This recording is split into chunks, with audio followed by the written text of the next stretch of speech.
જામકંડોરણા ખાતે ખેડૂત નેતા વિઠ્ઠલભાઈ રાદડિયાની પુણ્ય સ્મૃતિમાં 2 ફેબ્રુઆરીના રોજ જામકંડોરણા લેવા પટેલ કન્યા તથા કુમાર છાત્રાલય દ્વારા લેવા પટેલ સમાજની 351 દીકરીઓનો 8મો ભવ્ય શાહી સમૂહ લગ્નોત્સવ જેતપુર જામકંડોરણાના ધારાસભ્ય જયેશ રાદડિયાના અધ્યક્ષ સ્થાને યોજાશે। જામકંડોરણા ખાતે યોજાનાર 8મો શાહી સમૂહ લગ્નોત્સવમાં 29 વિન્ટેજ કાર, 10 બગી, 2 હાથી, 10 અશ્વ સાથે ભવ્ય વરઘોડો નીકળશે। શાહી લગ્નોત્સવ માટે રજવાડી ગેટ તૈયાર કરવામાં આવ્યો। સમૂહ લગ્નોત્સવમાં તમામ દાતાઓનું સન્માન કરવામાં આવનાર છે। ખૂબ જ મોટા પાયે આયોજન હોવાથી તકેદારીના ભાગરૂપે આરોગ્યલક્ષી સેવાઓ ઊભી કરાઈ છે। ઇમરજન્સી સારવાર પણ ઊભી કરાઈ છે। સાથે જ સમૂહ લગ્નમાં જોડાનાર દીકરીઓને ફ્રીજ, લાકડાના બેડ, સોફા, ચાંદીનો કંદોરો, ચાંદીના પાયલ, સોનાના દાણા, ચાંદીની અન્ય ચીજવસ્તુ ઉપરાંત તમામ પ્રકારની ઘરવખરી સહિત કુલ 121 ચીજવસ્તુઓ કરિયાવરમાં ભેટ આપવામાં આવનાર છે। લેવા પટેલ સમાજની 351 દીકરીના લાડકીઓના લગ્ન ભવ્ય શાહી લગ્નોત્સવ સમારોહ યોજાશે। જામકંડોરણા ખાતે યોજાનાર ભવ્ય શાહી સમૂહ લગ્નની વિગતો આપતા જયેશ રાદડિયાએ જણાવ્યું હતું, આ કાર્યક્રમમાં કેન્દ્રીય ગૃહમંત્રી અમિત શાહ પણ ઉપસ્થિત રહે તેવી શક્યતા છે। સાથે પ્રદેશ ભાજપ અધ્યક્ષ CR પાટીલ, કેન્દ્રીય આરોગ્ય મંત્રી ડોક્ટર મનસુખભાઈ માંડવિયા આ સહિતના અગ્રણી ધારાસભ્ય, સાંસદ, લેવા પટેલ સમાજના આગેવાન હાજરી આપશે। સમૂહ લગ્ન ઉત્સવમાં અંદાજે 1.5 લાખ માણસો માટે ભોજનની વ્યવસ્થાની તૈયારી કરાઈ છે।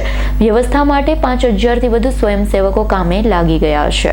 જામકંડોરણાને આંગણે આવનારી 2 તારીખ શુક્રવારના રોજ લેવા પટેલ સમાજની 351 દીકરીઓનો ભવ્ય શાહી સમૂહ લગ્ન યોજાવા જઈ રહ્યો છે। આ શાહી સમૂહ લગ્નની અંદર અત્યારથી તૈયારીઓને આખરી ઓપ આપી દેવામાં આવ્યો છે। જામકંડોરણા તાલુકા લેવા પટેલ કન્યા છાત્રાલય દ્વારા મારા પિતાશ્રી વિઠ્ઠલભાઈની પુણ્ય સ્મૃતિની અંદર દર વર્ષે અમે આ શાહી સમૂહ લગ્નનું આયોજન કરતા આવી છીએ।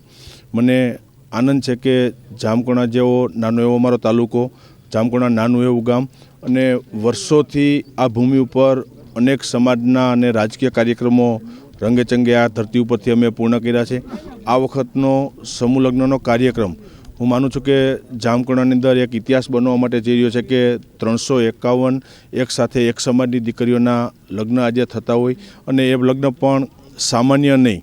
અને લગ્નને મેં શાહી લગ્ન એટલા માટે નામ આપ્યું છે કે કદાચ મારી પોતાની દીકરીના લગ્ન હું આવી રીતે નહીં કરી શકું, એનાથી અનેક ગણી સારી તૈયારીઓ આ 351 દીકરીઓ માટે અમે કરી છે।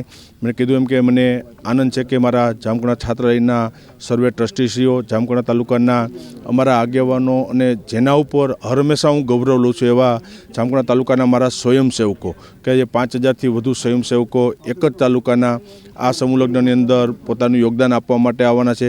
સાથે જેતપુર તાલુકામાંથી પણ 1500થી વધુ સ્વયંસેવકો આ કાર્યની અંદર જોડાવાના છે। એટલે આ લગ્ન કાયમી માટે એક યાદગાર બની રહેશે એ માટેના અમારા પૂરા પ્રયત્નો છે।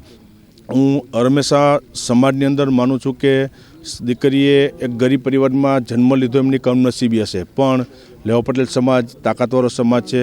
લેવા પટેલ સમાજ ગરીબ નથી, અને દીકરીઓ માટે જ્યારે મેં એક રાજકીય માણસ તરીકે દાતાઓ પાસે માગ્યું છે, એનાથી વિશેષ સાથ અને સહકાર, યોગદાન દાતાશ્રીઓ મને આપ્યું છે, ને આ કાર્યક્રમ વ્યવસ્થિત રીતે અને એક ઇતિહાસ બનીને પૂર્ણ થાય એ દિશામાં અત્યારે તૈયારીઓ ચાલી રહી છે।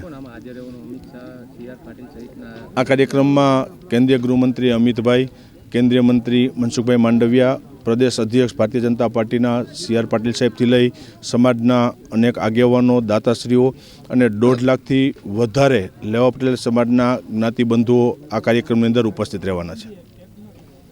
સુરેશ ભાલિયાનો રિપોર્ટ, S9 ન્યૂઝ, જેતપુર।